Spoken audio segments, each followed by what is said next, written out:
What's up, Taiwan? I'm Eric Gao. Thanks for joining us for the news this evening. China is turning up the pressure on Japan.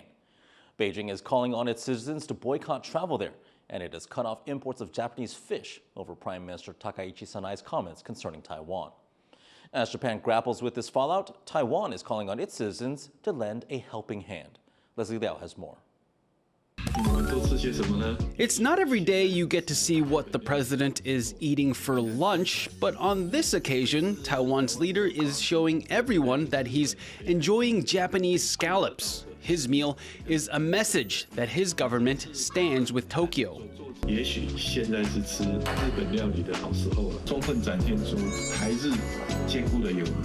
Lai Ching-te is joining several Taiwanese officials in voicing support for Japan in the middle of a diplomatic spat with China.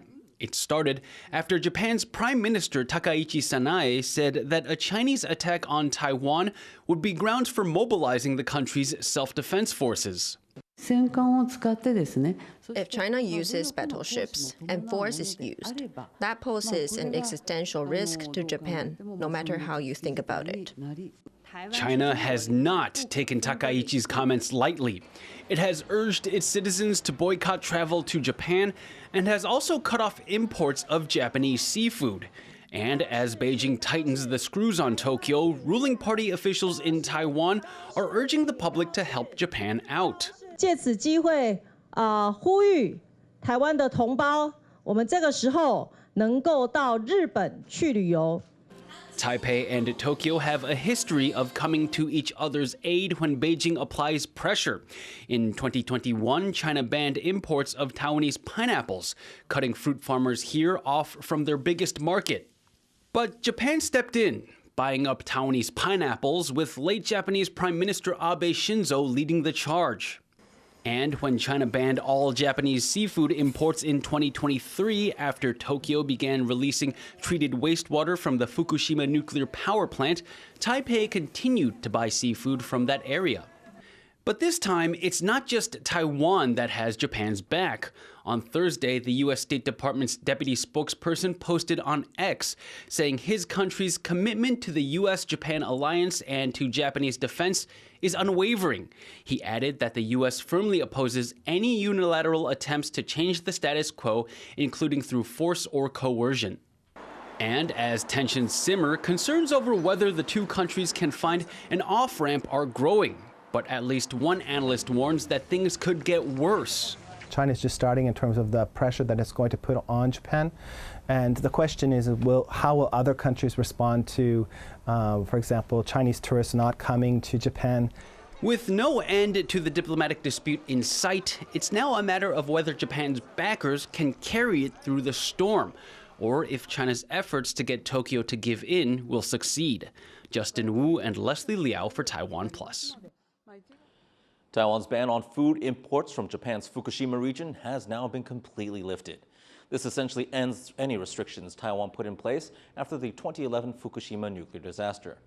Taiwan eased most of the rules back in 2022, but it kept some radiation tests in place. Health officials say they will still conduct random inspections to make sure products are safe. A group of Panamanian lawmakers is planning to visit Taiwan. But ever since China caught wind of this trip, it's been trying to keep it from happening. Cadence Caranto reports. Panama and China are facing growing tensions as a group of lawmakers from Panama plans to visit Taiwan.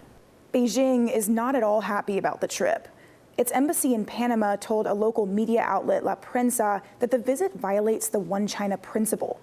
The embassy allegedly reached out to the lawmakers to ask them to cancel their trip, warning it would violate Panama's foreign policy, though some of the participants say it's aimed at boosting investment and cooperation.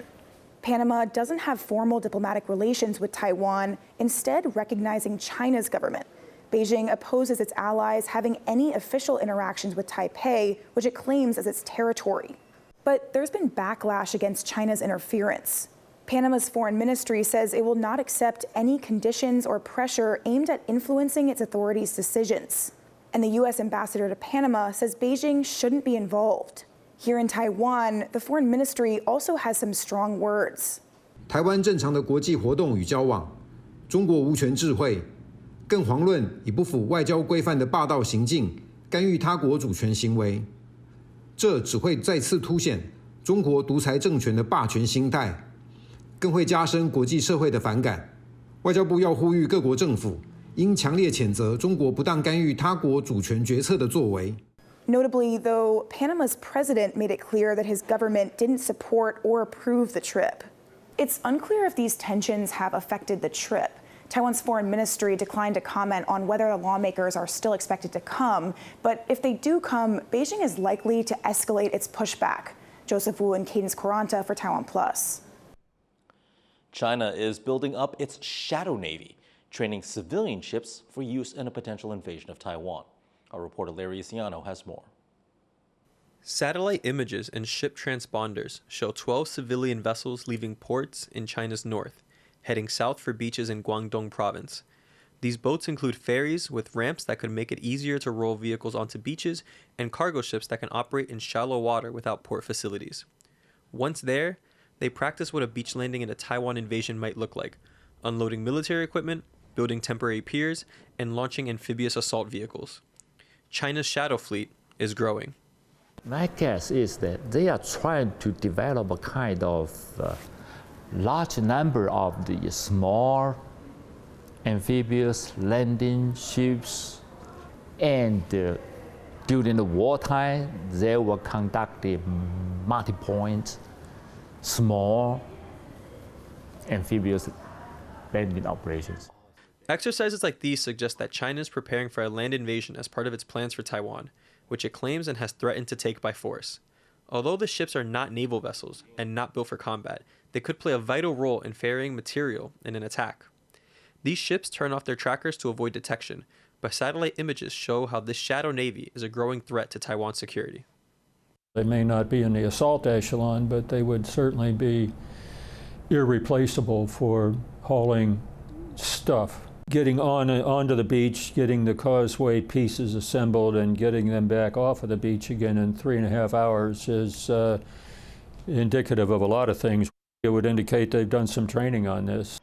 Taiwan's defense ministry declined to comment, saying the military will continue to closely monitor China's activities, assess its own effectiveness, and prepare through war games and live fire exercises. Since President Lai Ching-te took office last year, war games and military drills have increasingly taken a more realistic approach.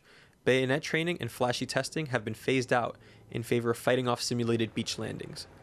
With the threat of China's shadow navy looming, Taiwan is going to have to work even harder to keep its shores safe. Andy Xue and Larry Siano for TaiwanPlus.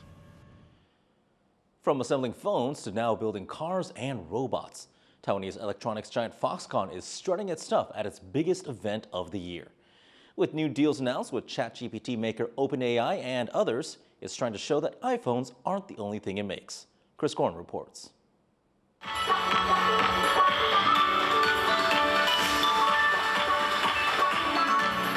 Taiwan tech giant Foxconn debuts its new Model A electric vehicle, the latest entry for the EV market newcomer. It's part of the biggest day of the year for the world's largest electronics maker, also known as Honhai. Primarily known for manufacturing Apple's iPhone, the company is pulling out all the stops to show that it's much more than a phone factory.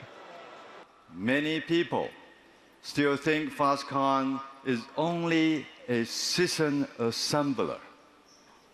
Today, I want to show you why that picture is incomplete. Foxconn announced numerous new partnerships and products, including a new Taiwan supercomputing center that will come online next year. And it revealed new partnerships, like with ChatGPT maker OpenAI, which is expanding its U.S. data center operations, as mentioned in a video message from its CEO.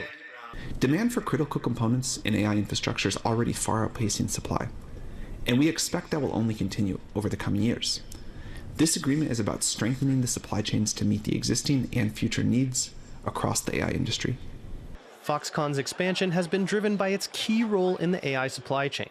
While phones remain a major contributor of revenue, AI servers and cloud products have overtaken them as Foxconn's biggest moneymaker. The company says it has cornered about 40% of global market share, becoming one of the world's largest AI server suppliers. That extra income has allowed it to invest in new areas like humanoid robotics. Foxconn employs hundreds of thousands worldwide, but these are their new high-tech recruits. They're co-designed with U.S. chip giant NVIDIA, and while they may not be ready to do my job yet, the company says they'll be deployed on its U.S. assembly lines as soon as next year. Taking questions from the media, Foxconn CEO says the firm's automation plans in the U.S. are more about the supply of labor than its cost. In the States, to do this high-value add product lines, labor cost is not really too big a concern. But the labor shortage is more of a concern. With this year's event, Foxconn may be coming out of the shadows of the global tech industry, where you just may see them on your city streets. Eason Chun and Chris Gorin for TaiwanPlus. On Transgender Remembrance Day, a small group of people have gathered in Taipei to light candles for transgender victims of violence and abuse around the world. As Irene Lin reports, for those here in Taiwan, it's also a reminder of transgender rights issues here at home. This report does contain references to violence and suicide, which may be distressing to some viewers. A moment of reflection on this windy night in Taipei. People here showing support for hundreds of transgender people killed or who died from suicide due to confirmed or alleged anti-transgender campaigns around the world.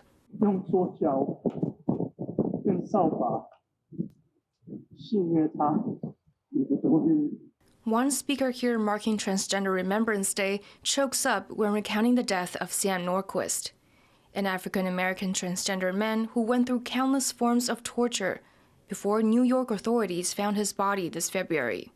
His death caught widespread attention, but not all have been remembered this way. Grecia Sandoval,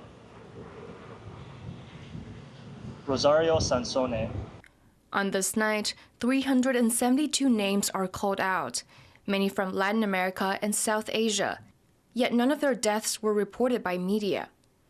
But they are now sparking discussion here in Taiwan.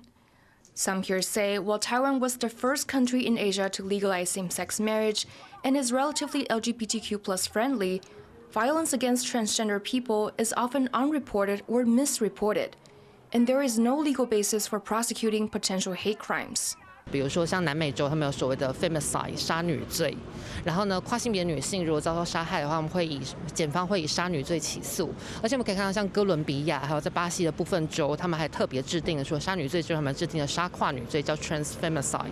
可是，在台湾，它可能会直接被视为是一般的谋杀案，甚至他可能跨性别身份也不会在报道中被看见，甚至他可能会被性别错称，就是被以他的法定性别来进行报道。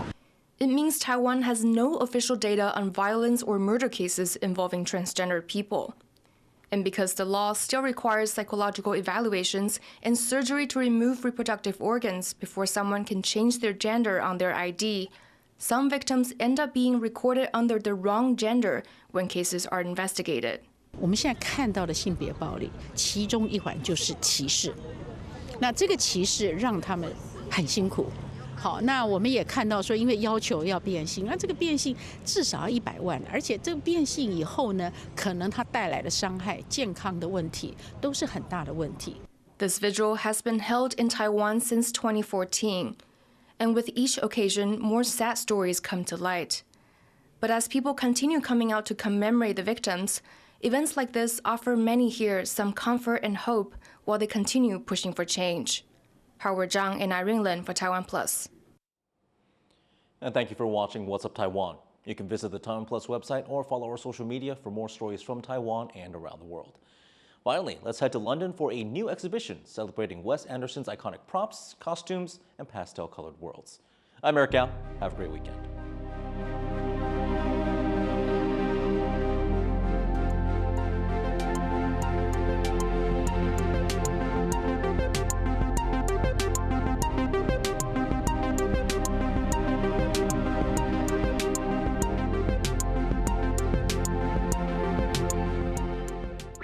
Thank you for sharing our passion for food and Taiwan. Veggie Island explores the vibrant world of plant-based cuisine. Wow, this is amazing. While Taiwan on the Rocks uncovers the stories and craftsmanship behind every sip. Have you ever tried Taiwanese beer? Are you ready to taste even more of Taiwan?